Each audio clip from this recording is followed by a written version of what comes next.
Otherwise, there will be a huge rush, and we have to maintain the discipline. Thank you, everyone, for encouraging us. To the media people who are joining this, after this event, we will brief you, and there will be a press release also in our portal and through our INPR mechanism. So don't worry for the media release. If you want to take pictures, you are free to take. This is a public good or service now for each one of us. Thank you everyone for joining, and thanks for your interest on millets. You don't speak millets, please try to embrace it. If you are liking millets, you just don't speak. Try to eat millets and stay healthy and make the planet healthy. I now hand over this to Professor Bijaypal Sharma, the chairperson of the CACP, for taking the proceedings. I will moderate, and I would make a small presentation to set the context, but over to you, Professor Sharma.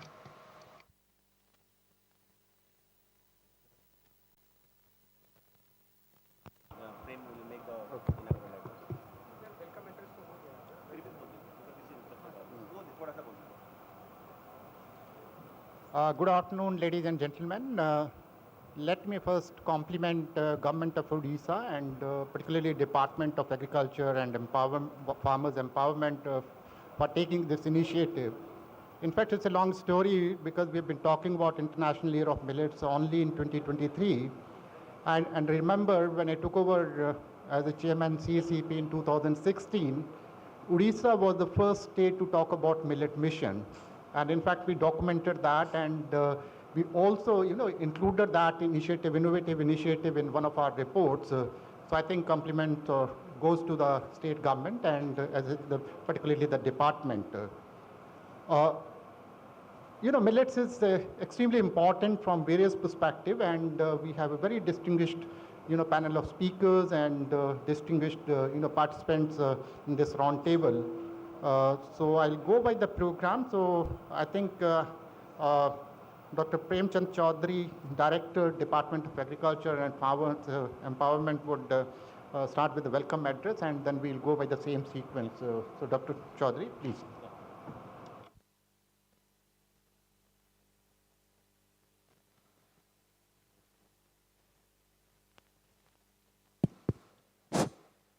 Thank you, sir. I welcome all of you formally in the round table session. So already Principal Secretary sir has said what is the aim and objectives of this session. I am just formally welcoming all the guests. So first I would request Principal Secretary sir to kindly facilitate chair Sri Professor Pal sir.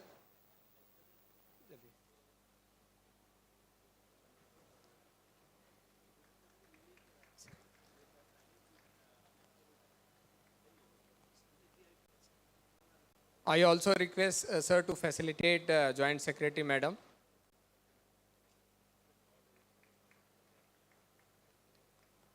Sir, kindly also facilitate Director IMMR Madam.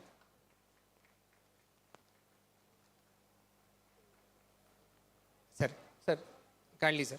Yeah, kindly sir facilitate sir. All WFP representative, UN.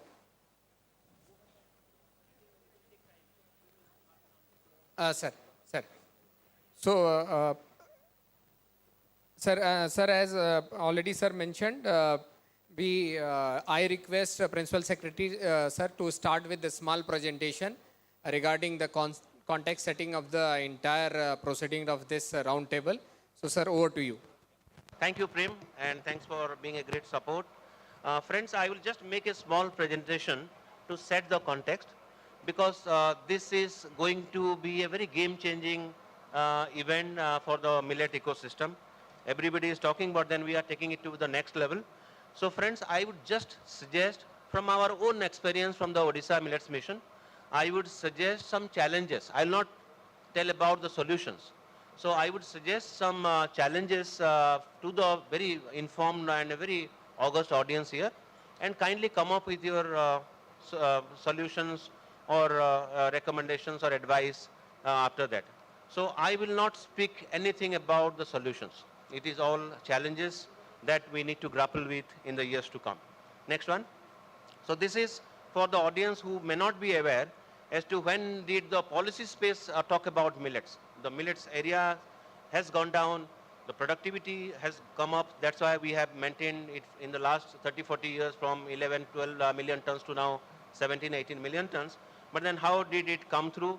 And what is the journey in the last 10 years we have just encapsulated here. Just to apprise you that in the year 2012-13, Government of India launched under the RKVY is an initiative called Nutritional Security through Intensive Millets Promotion. Then Karnataka government took some initiative. Then of course the Directorate of Sorghum Research was renamed as IIMR. We feel so proud that now the focus has shifted there. And then of course some fairs was there. But we take pride that Odisha Millets Mission showed to the rest of the world or the rest of the country a unique model which was launched in 2017 with the direction and the guidance of our Honorable Chief Minister, and that's how this has come. And in 2019, of course, and 2 years back, the UN resolved it on the request of the Government of India, and now the International Year of Millets has come up. And then, this everybody is talking about millets because of these developments. And this roundtable, as I mentioned earlier, this aims to deliberate on the key challenges of the millet ecosystem. This is just to summarize as to where do we stand today. Next. These are the key challenges. My director and OMM team, Prem and his team, and from the Vashan, the program secretariat team, Dinesh and other my team members, they suggested this framework, and now we have brought up these key challenges. Friends, unless and until the farmers are convinced, unless and until this gives some same or extra income than the portfolio they are currently in, no farmer will switch over to a new portfolio of crops, howsoever you tell that they are climate resilient or nutritive or equitable, justice oriented, and brings women empowerment. So we have suggested a few of the challenges here, wherein we say that the linkages between the farmers or the WSAGs, FPOs, they are very intricately linked to each other. Farmers, and more so the smallholder farmers, they are usually risk averse. There are evidences to that effect. So usually they do not want to cultivate the millets unless there is a market for them. This we are speaking from our own experience, that when the Odisha Millets Mission took up the procurement and then started distributing in the PDS, now they kind of started cultivating and we tried to revive them in the farms. So the CACP chair is here. The MSP operations, I have no hesitation in telling that they are biased towards the bigger, big ticket crops like rice, wheat and others.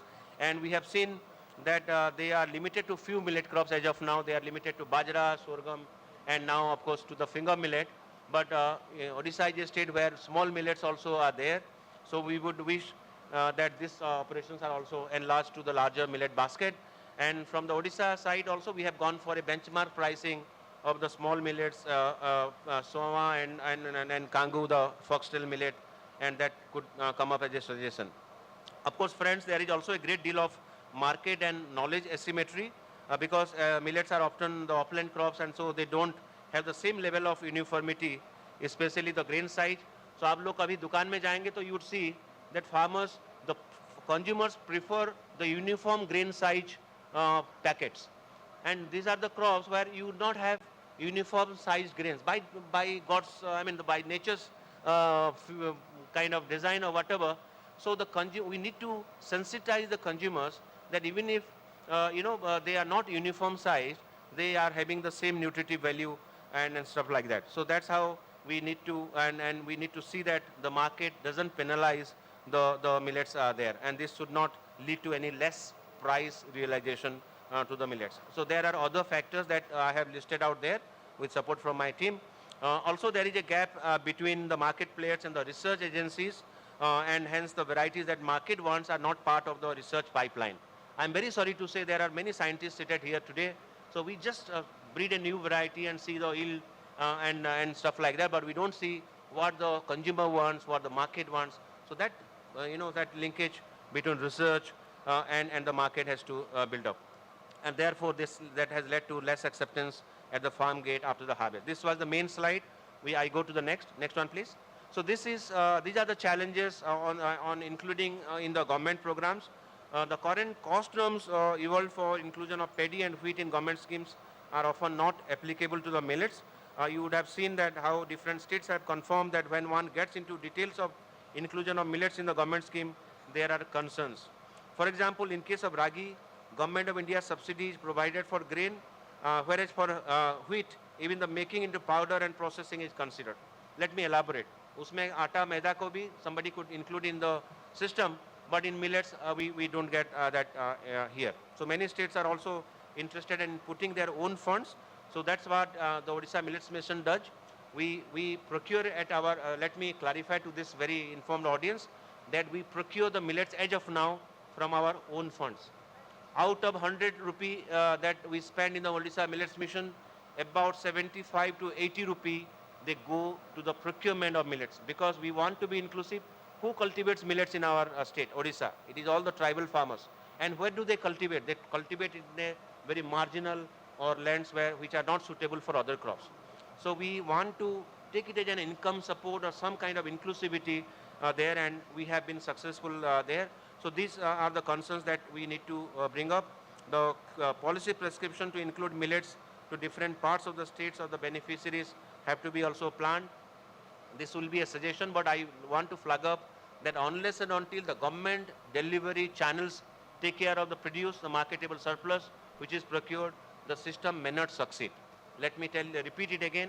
If you push millets into the ICDS or the MDM or the PDS and other in the welfare hostels, then you have a kind of a delivery channel there which could take care of your surpluses and ensure markets for the farmers. And they get a very good return. Our experience is that when it used to be sold at 15, 16 rupee a kilo, now they are not a single grain is sold below the MSP. This is a huge accomplishment for our mission.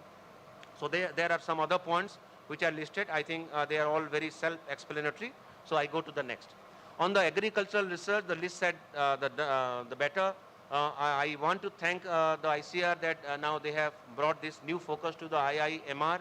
Even in the CG system also, maybe ICRISAT is doing something, but I have been a part of the CG system as well. But I personally feel that we need to give more focus to the millets research and investments into the millets research in the entire ecosystem. Many learned colleagues are there from the CGIR and ICR institutions, and the researchers are there.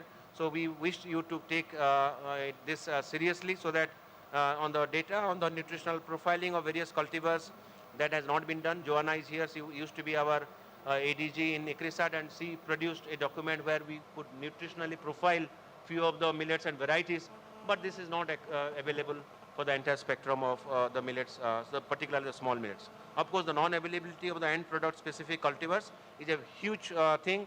You may develop a new, DG ICR mentioned in his speech in the inaugural that we have developed new biofortified varieties and others. Of course, now new cultivars are coming up in non-sorghum and non-bajra varieties, non-pearl millet varieties. I see a caste system operating within the millets. Only you take care of the bigger categories of bigger caste millets, but you forget about the small millets, the foxtail millet and others, which are cultivated by the smallholder and very poor people, marginalized communities in our state and elsewhere, and mostly in tribal regions. So I very humbly request the research ecosystem here to kindly take note and let us make course corrections from now on at least, so that could be finding a part in our roadmap. Next one. On the environment side, we talk about that millets are good for the environment, but then we do not create evidences on that. So we want, suppose you say that the GHG emissions come from the fertilizer usage, the nitrous oxide, the volatilization, and stuff like that, no, less fertilizer use efficiency. But then if millets do not consume much of fertilizers, but then do we, as a point in the policy space, do we push millets to reduce the consumption of fertilizers in the system is not much seen. That's our idea to this particular audience. And of course, there are other points where we need to take up. On the millet processing side, this is again a very key challenge, because the processing would be very important and the value addition would be the paramount component of promoting millets in the years to come. And we have suggested as to how there are machineries which are not available. Let me tell you from our OMM experience, we want to promote millet machinery, But then when we go to a company, they are not available. Even if we wish to pay, then there are machineries which are not available. But have the scientists or the designers, they have come up with machines which are good for the a women farmer. Our millet farmers are mostly women. But then our sensitivity towards developing an implement or a farm machinery which suits more to the farm women, we do not see that. I'm not casting aspersions or making any accusations, but then this is time we make our course corrections there, and we wish to also see that the maintenance contract and others come into the being. I have listed down there the points there.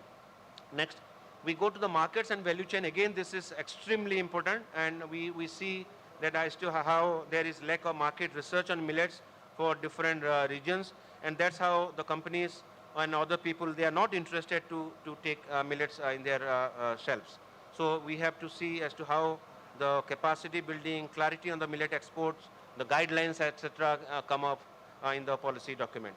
Last but not the least, I wish to speak about, next one please. I wish to speak about on the health. This again I have already told as to how this should be positioned as a mitigation effort. Go to the next. Friends, kindly draw your attention to this slide when we speak about the challenges in with millets on the health and nutrition side. I see a very huge group of people dealing with nutrition on millets, but there are not a lot of evidences around. Dr. Bhandari is there, a global expert.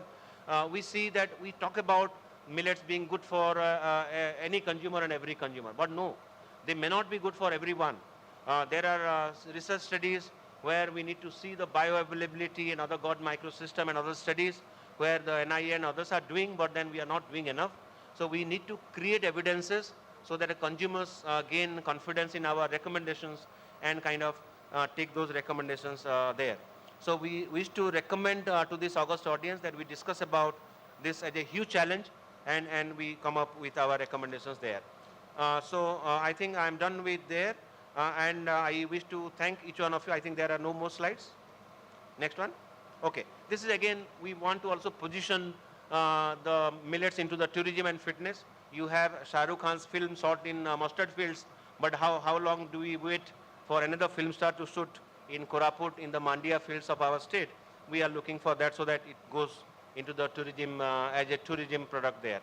So friends, I want to thank there. I have, with the support from my team, with Director Agriculture, the OMM team, we have just brought these challenges. There could be many more, but this usually captures the points that we need to grapple with. These are all our practical suggestions.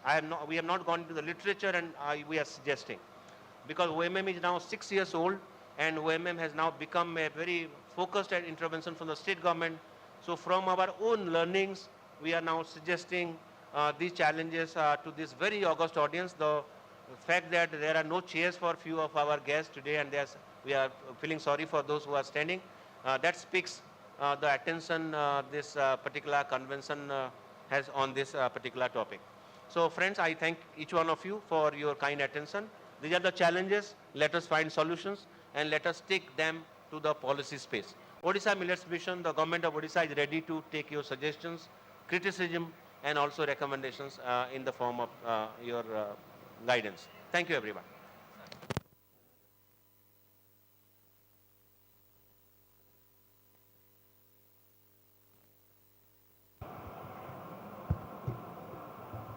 So next item is release of report, Odisha Millet Mission, a transition to a just food system. So I would request my panelists to... So the report is prepared by the Indian School of Business, Professor Ashwini Chhatri. You have heard his name. He's a very good policy researcher. So I request Professor Chhatri to kindly join us in release of this document. And all our UN agency guests also please join.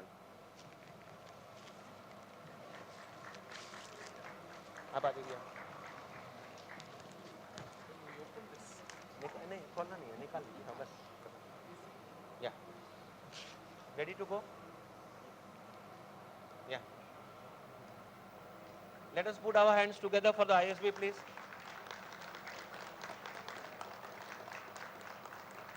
Thank you, everyone. We will host it in our portal, so it will be available for each one of you.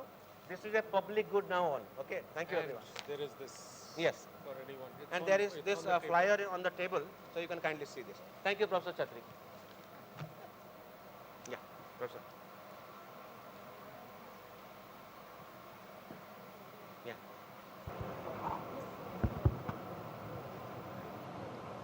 So we have with us my colleague and very distinguished policy planner and implementer, Srimati Shubha Thakur, who is the Joint Secretary in Department of Agriculture and Farmers Welfare, Government of India, and she was looking after crops and administration.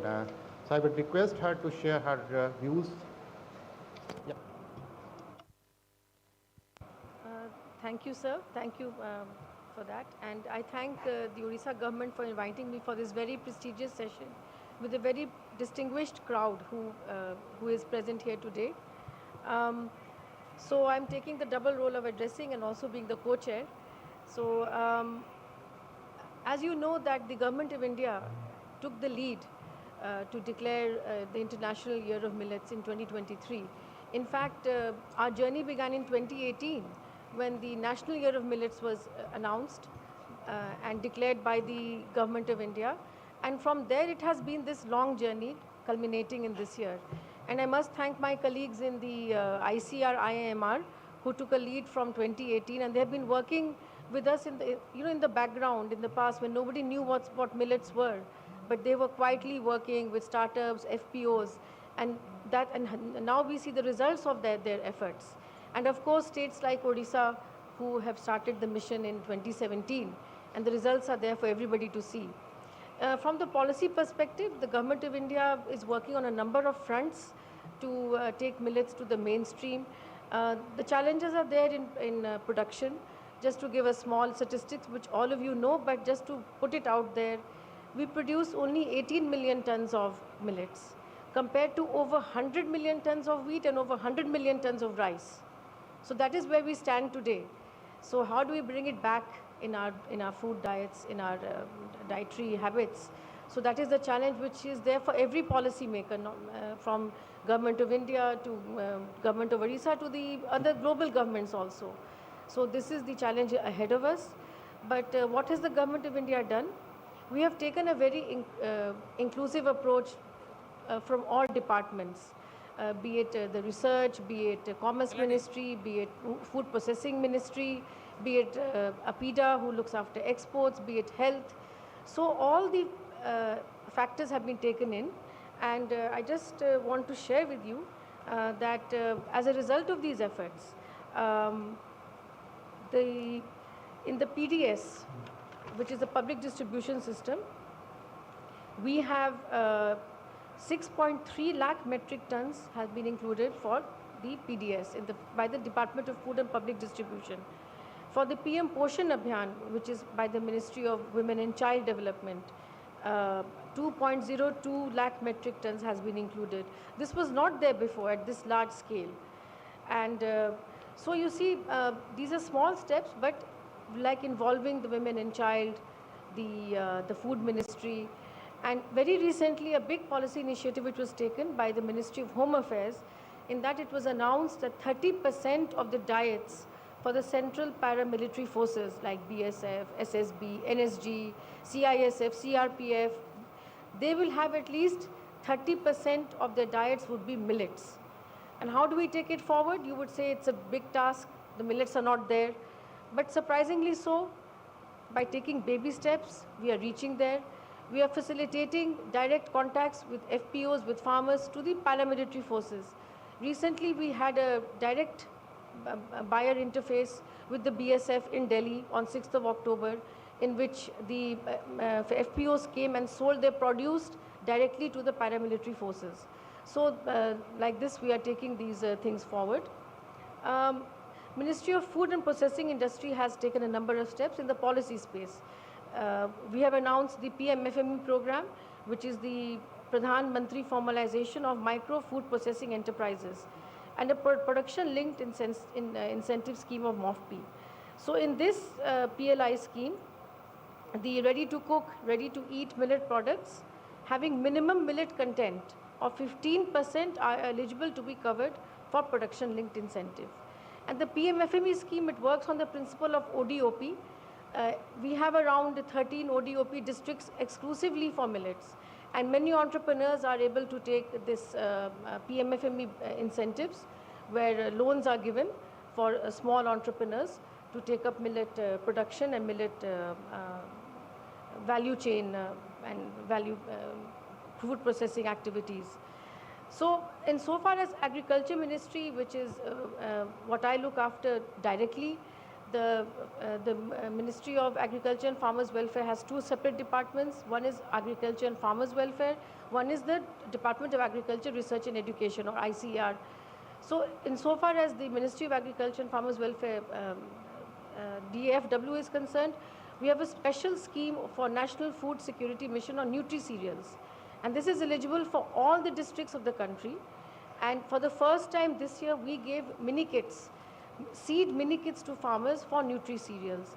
Why are seed mini kits important to be given to farmers? Because this way, the farmers can get the latest variety of seeds, free of cost, totally funded by the Government of India, to the farmers, and we can introduce the new seeds in the mini kits to the farmers.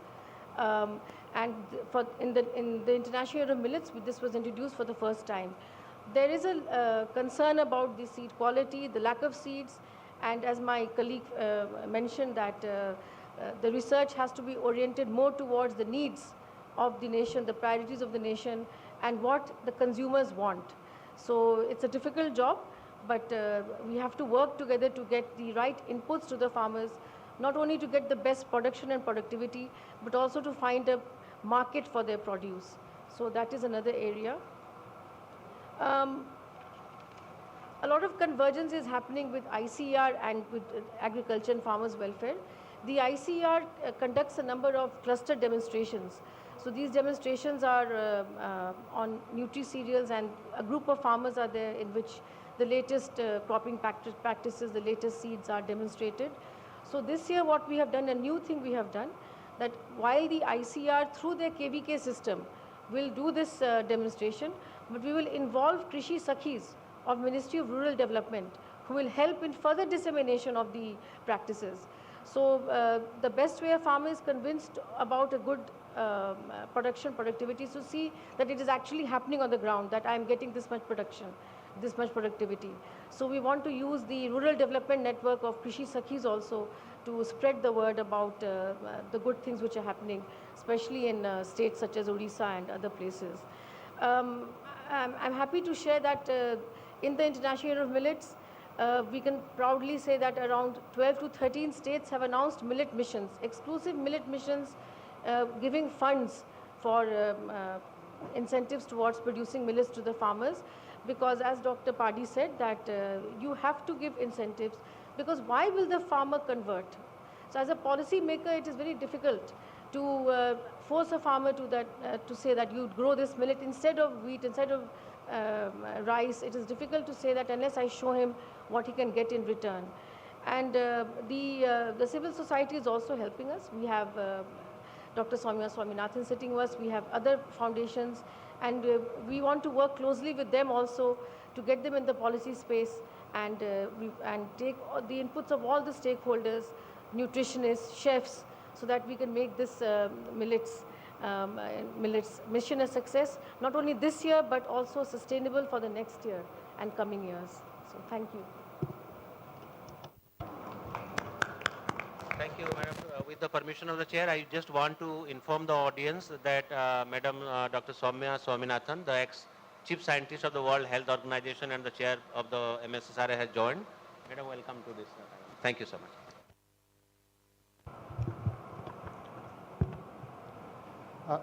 I think Dr. Padi has very comprehensively, talked about constraints and the issues facing millet sector.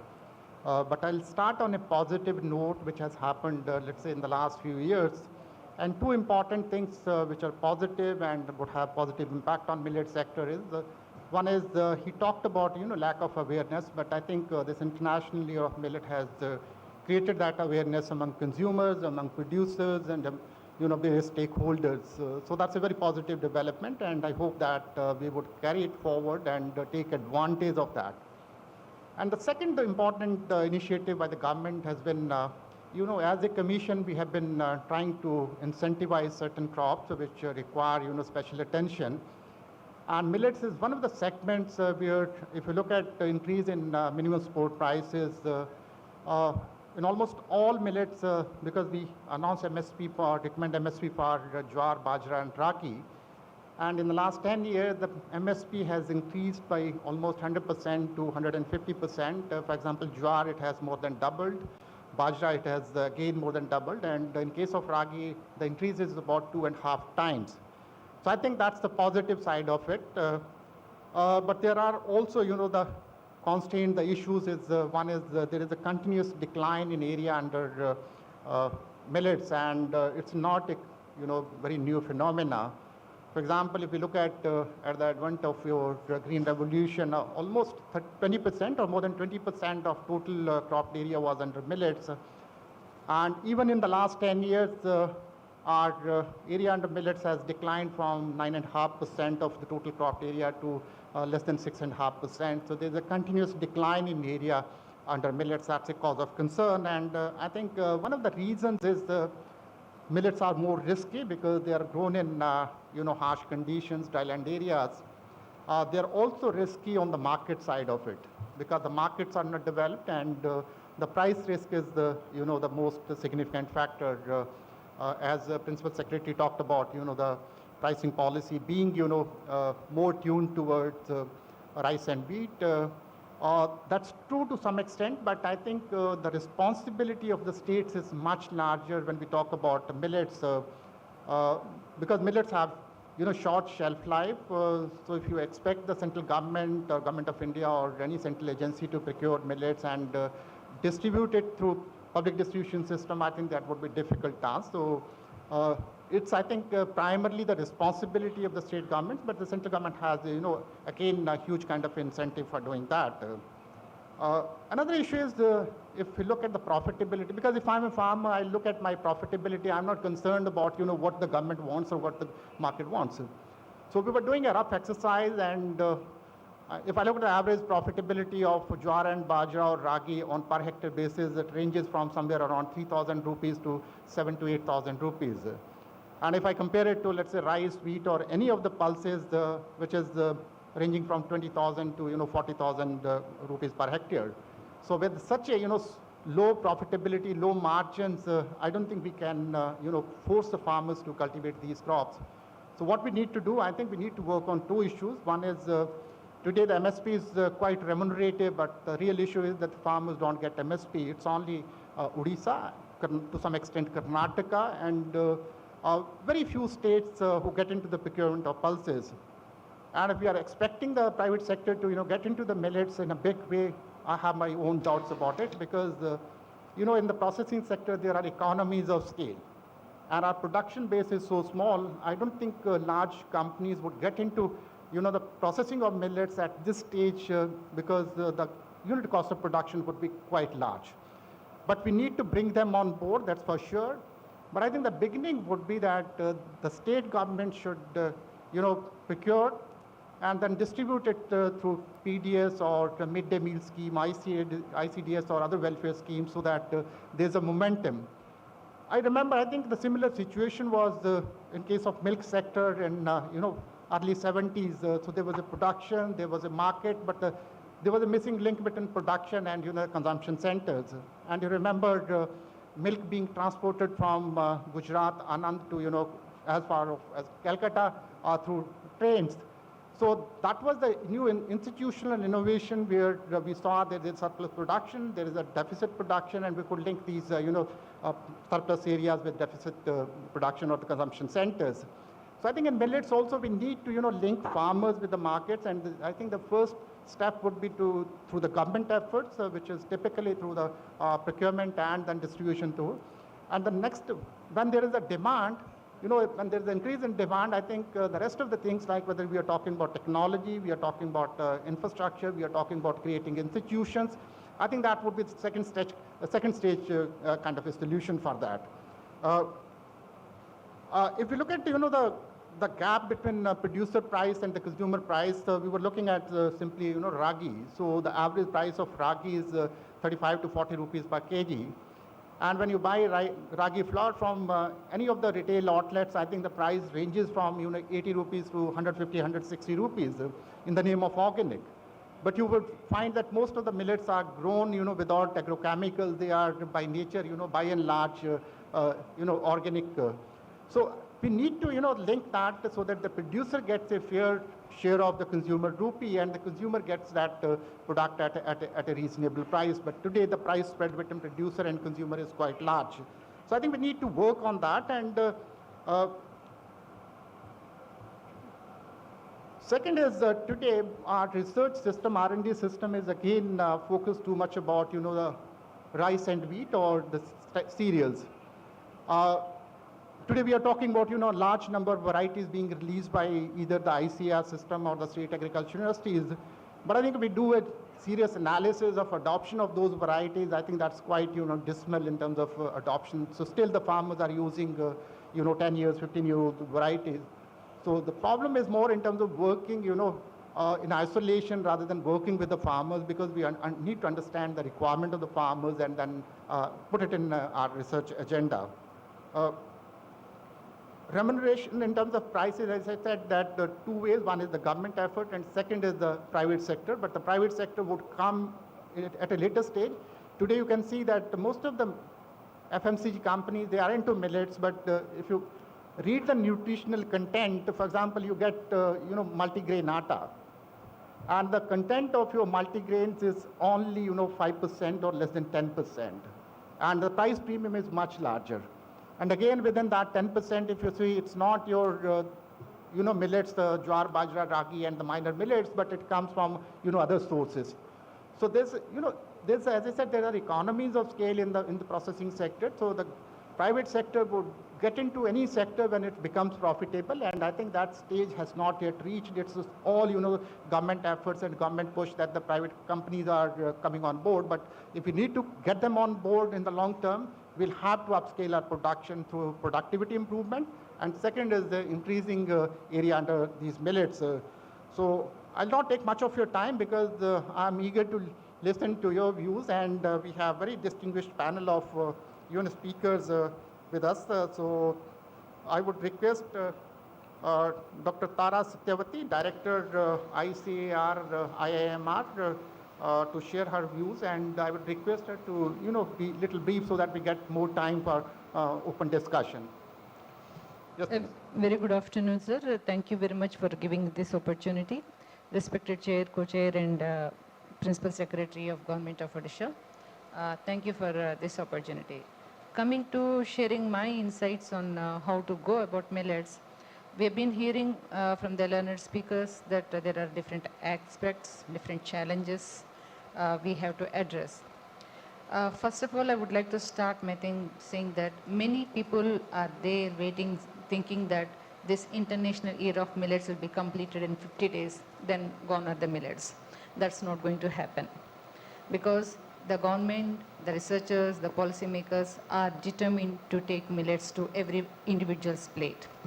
Number two, we have to address these issues in 4 different aspects, like strategies to increase, revive the area, production, productivity, then strategies to improve the productivity by identifying niche areas and specific agroecologies where there is scope for improvement, then strategies to address these issues through off-marketing, through value addition, and also policy interventions.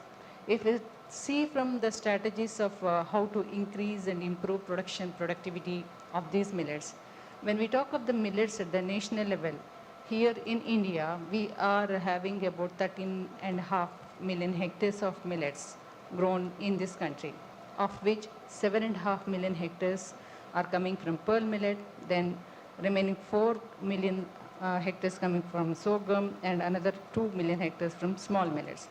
And if you look into the various aspects and efforts put by different governments in taking up millets and promotion, we see a lot of efforts are coming for small millets, followed by sorghum. not much has been done in case of pearl millet. 7.5 million hectares, out of which 4.5 million hectares is out and rightly there in Rajasthan. And if we talk of the millet missions, only those millet missions which are there in southern part of India, like Odisha Millet Mission, Karnataka Millet Mission, or Chhattisgarh Millet Mission, and now coming up Tamil Nadu, Kerala, and other states, Telangana and others, they are doing maximum efforts to promote millets and take millets to every individual's plate. Now, we see where this lacuna is there. Look into the Rajasthan government. I'm not criticizing any state government, but I'm trying to bring the fact that these things have to be addressed. If we are not able to address those issues, we'll fall short. And the minimum support price, what has been talked about, it is there for bajra, jowar, ragi. For few millets like in Chhattisgarh, you have for kodo and others. But the procurement is happening only again in these few selected states of Odisha, Chhattisgarh, Karnataka or others. It is not happening in Rajasthan, nor Haryana, nor Gujarat. So or UP. So we need to see that the state governments come forward, take those steps to procure these and also put those millets into PDS. Then number two, how to increase the production productivity. Already we have started mapping where the areas of millets have gone down because they have been replaced by some economic and commercial crops. Now, the alternate option is we are not going to compete with those commercial crops, but we have to make these millets as more remunerative and competitive for the farmers. And we also are starting coming up with the mapping of those areas where the productivity can be improved. Like in some parts of in case of pearl millet, in India we have different agroecological zones where there is ample amount of rainfall. If we can put some more amount of nutrients there, the productivity in those areas would be enhanced. With increasing demand and consumer awareness, tomorrow, next year, in the coming few years, we are going to have a big demand for these millets. We have to be geared up and be prepared to produce that much of requirement, not only for our internal consumption and also for the export. Then these areas are to be mapped. Coming from the research perspective, yes, product profiles specific for those agroecologies have to be developed, and already in most of the millet crops they have been developed. There were some points raised that N-specific cultivars have to be developed. Yes, in millets we have bio-fortified varieties and bio-fortified hybrids in case of pearl millet. Then in case of ragi, we are coming up with high calcium varieties. And in many other things, just like proso millet, we have high protein varieties. They are there. Those segments are there.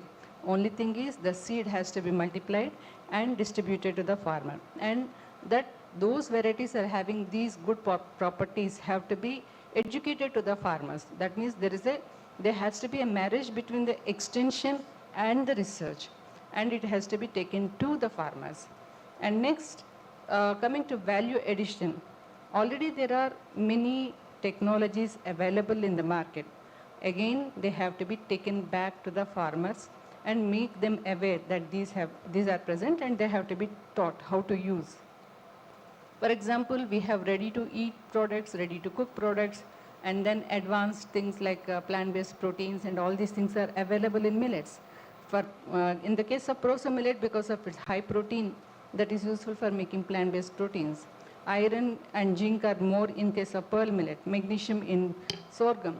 So when these nutritional properties of millets are told or made aware to the consumers and farmers, they will understand where to sell their things.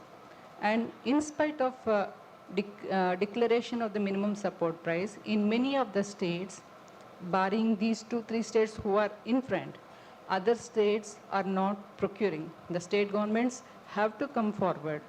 And also, there was a point raised with respect to the post-harvest processing and also the machinery.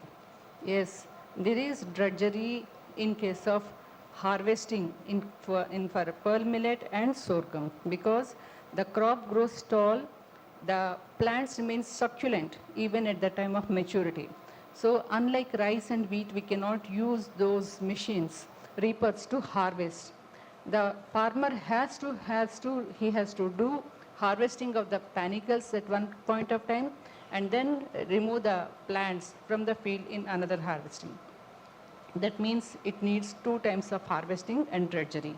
So we need to come up, and we are already tying up hands with the Central Institute of Agriculture Engineering and CIPHES to come up with some machinery that would be applicable for pearl millet and sorghum.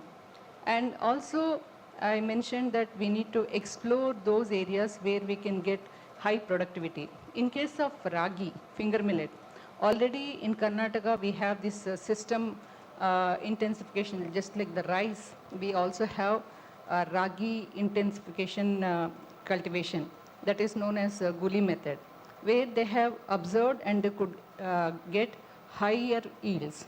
And in that same direction, in summer pearl millet, in case of Gujarat and southern parts of Rajasthan, where we have high potential of yield, where about the farmers are harvesting about 6 to 7 tons per hectare, and they're taking on the residual nutrients and moisture after taking off potato.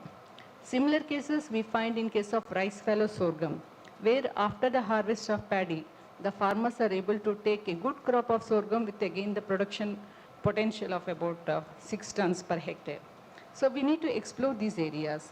And then coming to policy interventions, as I have mentioned, since agriculture being a state subject, the state governments have to come forward.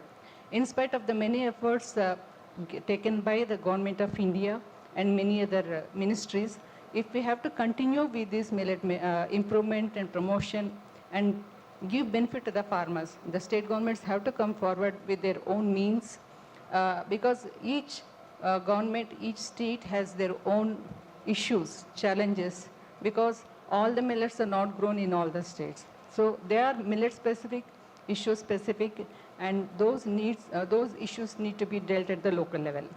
I think if we can address these issues, I think we'll be able to meet up the demand. Thank you very much for giving this opportunity.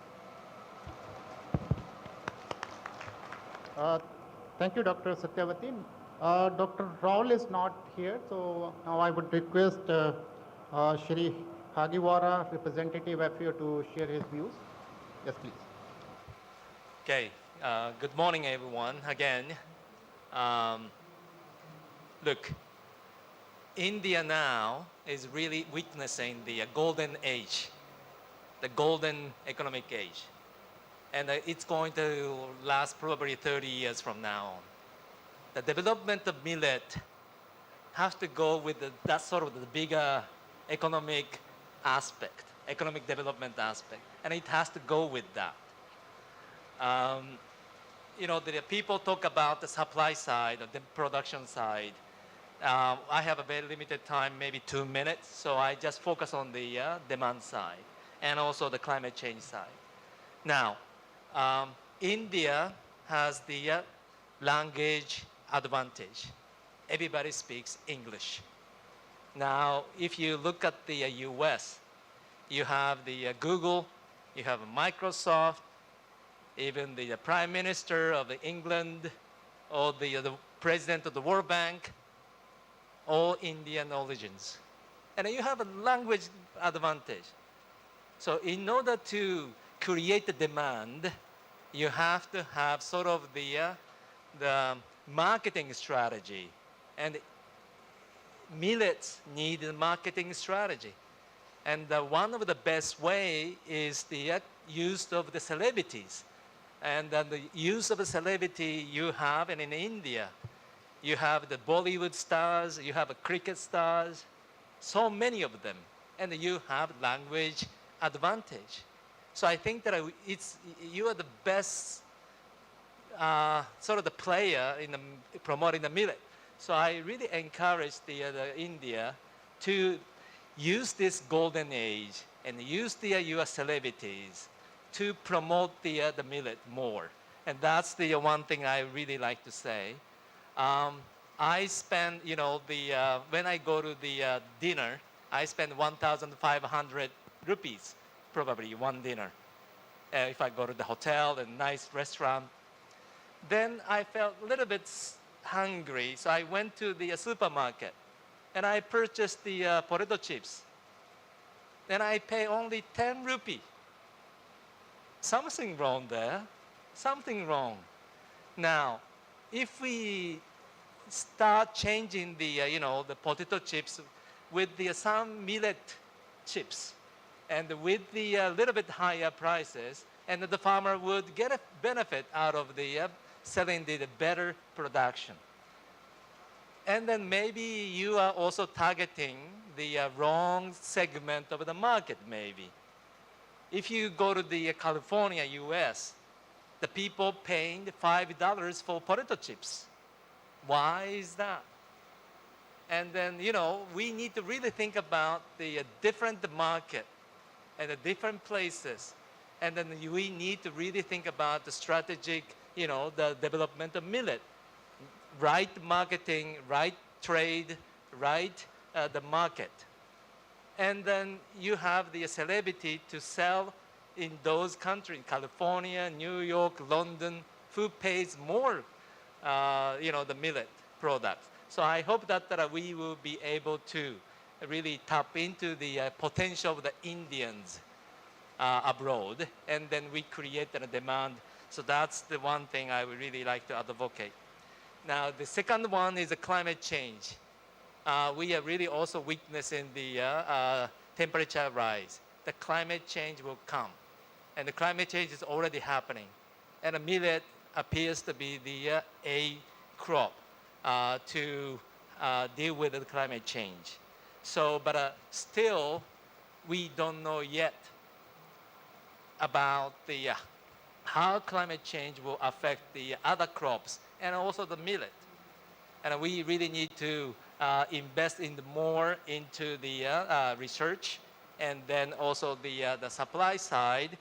But I think the FAO is promoting the agri-food system to manage the risks. The production at the ground level is not enough. We need to have the broader perspective of how to keep the the supply chain, how to produce the product that not the decay within the couple of days. We need to have the bigger picture of how to keep the millets or the other food product to keep the feeding the 1.4 billion people in India. So I really hope that the the millet will be the bigger part of the agri-food system. And agri-food system, we really need to look into the not only the production, but also supply chains, cold storage, trade, and women's farmers, finances, disadvantaged people, all of this. And we need to have the comprehensive approach to the food and the millet. And so to do so, I think the government has the right policy, and FAO is happy to work with the government. And thank you. Thank you so much for bringing an entirely different perspective on the market side, which is very, very important. And I think you have given certain, very valuable suggestions. In fact, one of the issues which Dr. Padi, mentioned in his opening remarks is, lack of evidence about, the nutritional value of millets. And we are very fortunate to have Dr. Swaminathan, who has, long, her professional career in medicine. So we'll take advantage of your presence, ma'am, and I would request her to, say a few words about millets and its, impact on human nutrition and related aspects. So Dr. Swaminathan, please, yeah. Thank you very much, Chairperson, and let me first congratulate the government of Odisha and particularly Secretary Mr. Padi for actually having developed the Odisha Millets Mission as a pathfinder, not just for other Indian states, but I think for the world. So I would like to propose actually that an international farm training school be set up in one of the districts of Odisha, which could offer training to farmers from all over the world, particularly Latin America and Africa and other places where there's a lot of millet consumption, because I think the knowledge that has been generated over the last 6 years, and particularly your emphasis on empowerment of women, on social justice, gender equity, as well as nutrition, security being a focus, I think are very unique and a very good holistic model. In terms of nutrition, chairperson, Professor Vijay was, I think we are in a very difficult situation, I would say, because of some of the data that's coming out from India. And it's not unique to India, by the way, it's all over the world. In fact, if you look at the number one risk factor for health today globally, it is poor diet. Poor diet followed by air pollution. These are the two important risk factors for health. So we need to really address both of them. Other things like clean water, sanitation, we have made a lot of progress over the last 10, 15 years. So how is poor diet impacting us in multiple ways? The first is undernutrition and stunting in young children. We still have a significant proportion of children who are under 5 who are undernourished or stunted. This not only affects the physical development, but the cognitive development and the intellectual capacity. So we're really talking about the human capital of the next generation of Indians. We have to pay attention to the first 1,000 days. Most of the brain development occurs in the first few years of life. And any supplementary feeding done after that will not reverse stunting. So this is why it's so important to address adolescent girls, pregnant women, and young children. The second is the non-communicable diseases like diabetes, like hypertension, metabolic syndrome. And the recent survey that was published, which was done by the ICMR, showed that the prevalence of diabetes in the country among adults is 11%. In some states, it's more than 25-30%. Goa, Kerala, Tamil Nadu, Punjab. It is very high. In other states like Odisha, UP, Madhya Pradesh, the diabetes rates are low, but pre-diabetes is very high. It means that there are many people just waiting to become diabetic. But if action is taken, actually you can stop them from becoming diabetic. Whereas for some states, it's already too late. 1/3 of the population is already diabetic. That is clearly related to diet and other lifestyle changes, because our genetic background has not changed. We are still having the same genes, but what has changed is the environment, the food and the amount of physical activity that we take. And the third big burden of nutrition is micronutrient deficiencies, like iron deficiency, but also a lot of other micronutrients, including B12, especially for vegetarians, folic acid, calcium, all of these. So I think I would like to endorse what Mr. Hagivara was saying, that we have to think about food systems for nutrition. Because why are we growing the food? We have to be healthy, and I think Prime Minister has been talking about that through his life motto, that health, well-being, both for planet and for people. And millets plays a very important role, but we have to remember millets alone is not the solution for everything. And we cannot all stop eating everything and just eat millets. So we need a balanced and a diverse diet. And, the NIN has recommendations of what an Indian should eat at moderate activity level, or somebody who's sedentary, somebody who has very high physical activity. And they also say what should be the composition of the diet. But their own surveys show that 99% of Indians are not eating nutritious diet. Means we are not getting the recommended daily allowance of all the nutrients, protein, fat, fiber, vitamins, minerals. We are not getting. Somewhere it is lacking. So I think this is where we have to look at also fruits and vegetables and protein, whether it is pulses or whether it is non-vegetarian protein, in addition to cereals. And as long as if we can replace cereals more and more with millets, I think that would definitely benefit. It's not like millets do not have carbohydrate. They are mostly carbohydrate. Some of them have more protein, but they do have more micronutrients. But it also depends on how you process them. So I think, again, just sometimes there was a study done in Chennai by by the Dr. Mohan's Diabetes Research Center. They picked up 100 packets from the shops and looked at the content, and they found that 80% were the same as polished rice, because they had been so polished, the millets, you can actually remove all the benefits.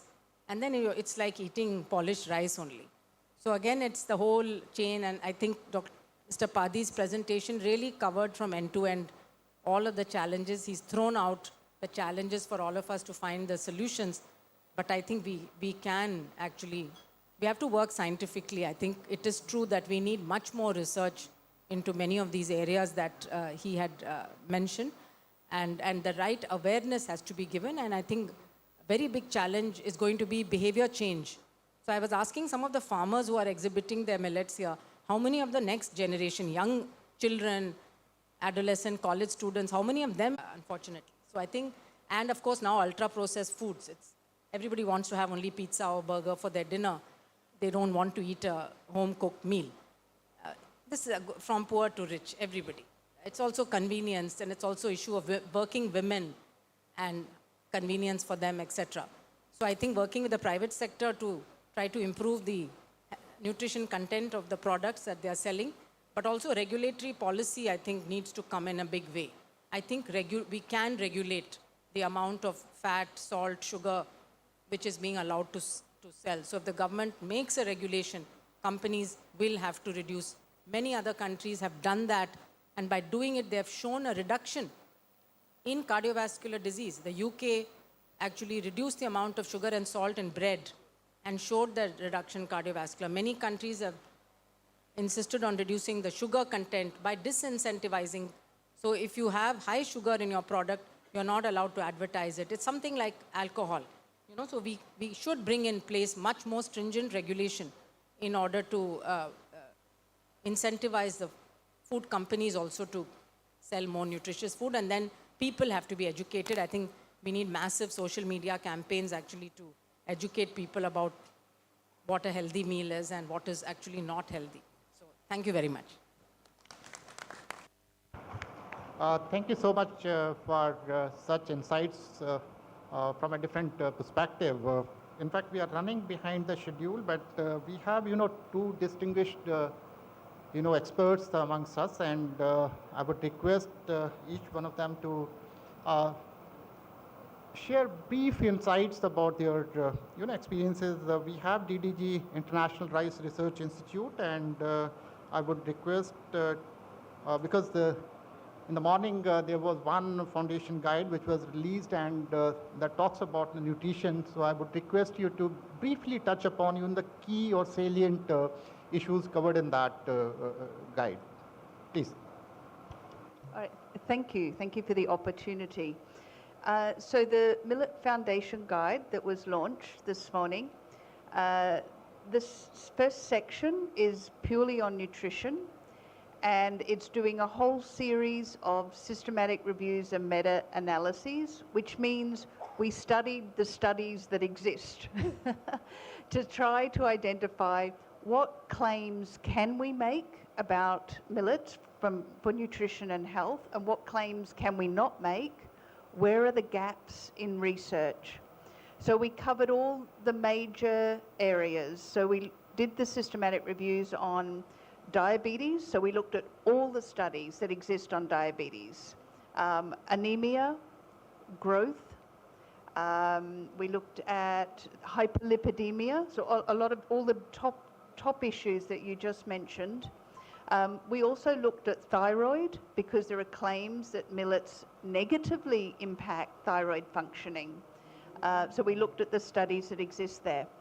We also did, we were concerned that the current range of nutrition tables that exist about types of millets and their nutrient levels, that they never go down to the variety of millet, and they never show the range.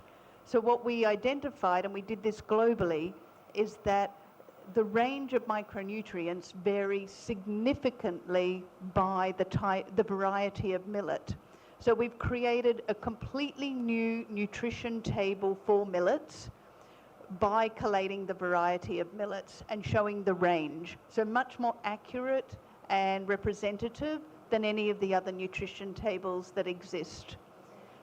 It also includes, for the first time, a range of looking at using both chefs' panels and consumer panels, which millets best suit which of the different Indian dishes, and looking at the nutrition values when you then cook the millets. It also looked at bioavailability and what studies exist showing the bioavailability, looking at the phytates in millets, how that impacts the bioavailability, and how different forms of processing impact that. What it also did is identified the gaps, because we do have lots of gaps in all that research, and therefore it also suggested priorities for future research, which I think is important because lots of people are doing research without a bigger picture looking at what are the biggest priorities to help direct all the different research.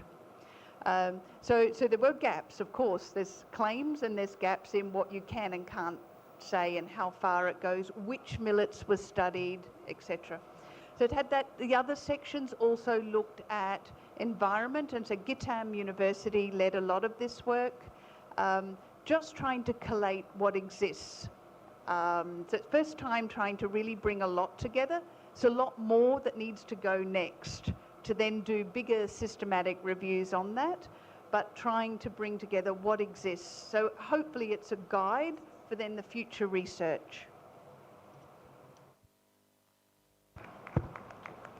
Thank you so much. So we have with us ex-director, Indian Institute of Millet Research. So I would request him to give his brief insights about this millet story. Yeah, thank you, Chairman, sir. I would like to impress upon three important points that should be driving the policies for the future beyond International Year of Millets. Number one, the demand getting created, supply side we are negative by 40%. How do you augment the production? This production, what is required today, we need at least another 5 million tons in the next 2 years. If we are going to having 5 million tons, we need to be going to the new areas for production. The new areas for production, if millets have to be part of the agricultural ecosystem, Madam Shubha Thakur is there. Madam, I think in the diversification of agricultural policy, we should be mainstreaming millets in the states of Punjab, UP, Haryana, and all the irrigated ecosystems, make it 1 acre minimum of millets, because there are short duration millets which can come into the wheat, rice and potato cropping systems. And that's how the diversification of agriculture would come. Number two, for this to happen for next 5 years, let there be a central policy of hand-holding the farmer, minimum of 1 acre of millets in each of the farmer's field. I think you would increase the millet area by another 5 million hectares totally in the next 6 to 7 years. So the import requirement today is also to the tune of 8 million tons for the gluten-free grains. If we are going to be making India as the world leader, I think this is the way we need to be expanding our millet production ecosystem, augmenting the production from the irrigated Indian agriculture for millets, and build the entire three things. And the second is, Chairman CSAP is there, crop cutting experiment in small millets have not happened. That's how you don't have the minimum support price for these things. So I think that is one which we need to be taking up. And finally, I would like to impress upon the aspect of mainstreaming the millets in the public funded programs. It needs to happen in a bigger way. And for that, procurement prices, the standards, because you can't compare with rice and wheat at this present level of production and supply. I think how do we do that? So this is also, these are the 5 points. If we can brainstorm later, we'll be making the way forward for the policies beyond International Year of Millets. Thank you very much. Thank you so much. In fact, we've been talking about millets being climate resilient, and in fact, we have Dr. Sikka with us, who is expert on water management. So maybe very quick observations on that and your insights. Then we'll, open it for discussion. Thank you, Dr. Sharma, and thank you, Dr. Arvind, for giving us this opportunity. And first of all, let me really thank you for organizing such a wonderful event, and it's pretty much very opportune, and as always. So let me wear my mix of 3 hats to answer about this. One which I am presently holding as a country representative, International Water Management Institute. My previous hat, where I was involved with these things as a DDG Natural Resource Management with ICAR, and prior to that with the National Rainfed Area Authority as a technical member, watershed development with the then Planning Commission. Of course, it was back in the 2007-8 onwards, we have been advocating and pushing for this MSP and the PDS system to be included, this millets, and I know it's there, and as Arvind has already mentioned, it's in a differential, in a very variance. And that is something which I would endorse, that I will not go into those details, that it has to be really further strengthened, and there has to be something. Now, why it has to be there? I am going to link this with the natural resource. Because after all, if we are going to be promoting these crops, particularly in the arid, semi-arid, rain-fed, dryland areas, which are otherwise very hostile, and also which are very much witnessed by the climate change. And though this is, we all know, we have been talking about the most climate resilient crop, and plus at the same time, it is least water and the nutrient hungry. So by cultivating this crop, by promoting these crops, we are looking into many kind of ecosystem services in terms of water, in terms of soil health, and in terms of agrobiodiversity conservation, which otherwise would be spending a whole lot of money if these things are reversed too. So that's kind of a linkage we have to really look into that, and it is not just only it is for climate adaptation or resilience, but also for mitigation. So not just the co-benefit mitigation, but the direct mitigation impact. So these all total ecosystem services component should be really valued to try and impress upon the fact that this is incentivization is, as JS was telling, incentivization is a must. If they are doing the resource conservation, they have to be incentivized, and the incentivization has to be not at a differential rate. There has to be some uniform policy, and as Tara was mentioning, that we have to really promote that thing through that kind of incentivization to have a much more stronger PDS and the MSP. Having said that, the other part, I think Dr. Soumya Swaminathan has mentioned, because the health and the nutrition, so I'm not going to touch upon that. What we have been noticing also, it's a general, most of the experience, that no sooner in those dry land and the rain-fed areas, we come up with some kind of a natural resource management, we increase the water availability, no sooner you do, people, they switch to other crops other than this nutri-cereals, other than the millets. As long as you give them in situ soil moisture conservation or just a protective irrigation, they will continue to grow millets because it will increase the yield tremendously. But no sooner they get more assured water, they by and large try and shift to any other crop. That has been a long run experience. But so in order to see that it doesn't happen, the incentivization is a must. So these are the kind of things. And my last point is that in order for this to happen, as a previous director of IMR was talking about, that one of the policy instruments is to go it through the crop diversification and the integrated farming system. We know that I was one of that time we had initiated the RADP, JS Madam would know, and Rainfed Area Development Program, if you try and look into that, that revolves around the integrated farming system central to this millet. So I think I'll leave it over here. There may be many, many other points because the subject is very near and dear to me. we can always talk about that later. Thank you. With the permission of the chair, I can just make an announcement. For each of the themes that we are all discussing, we have a session. For nutrition, Madam Soumya Swaminathan will chair another one on health and millets. For everything that we are discussing, there are sessions. Because of the time constraints, maybe we may not go into individual suggestions.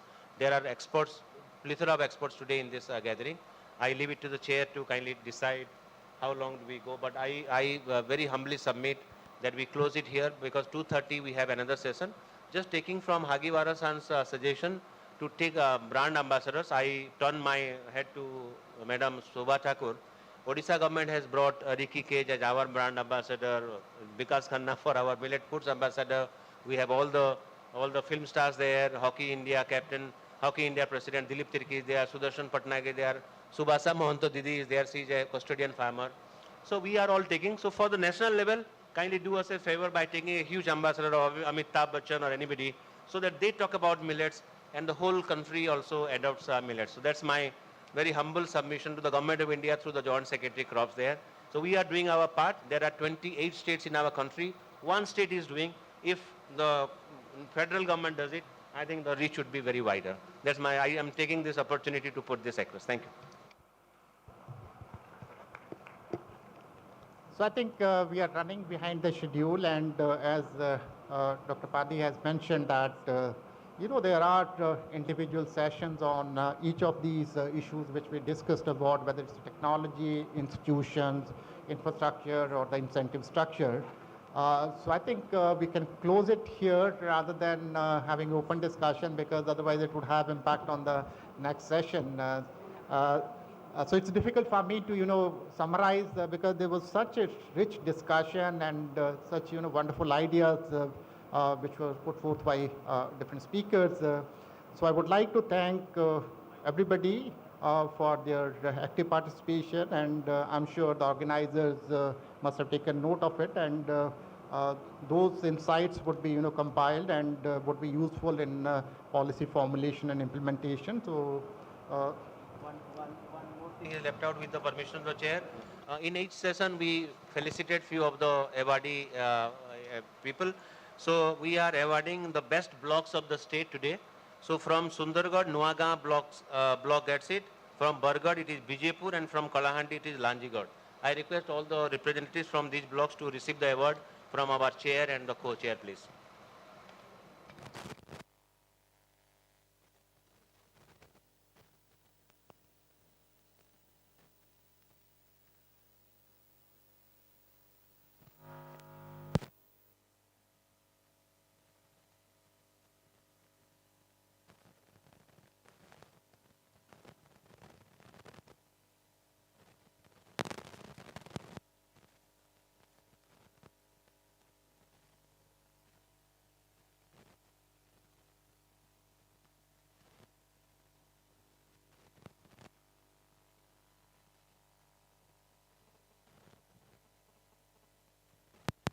So with the chair's permission, we close this session here. We wanted to kind of stick to the time schedule.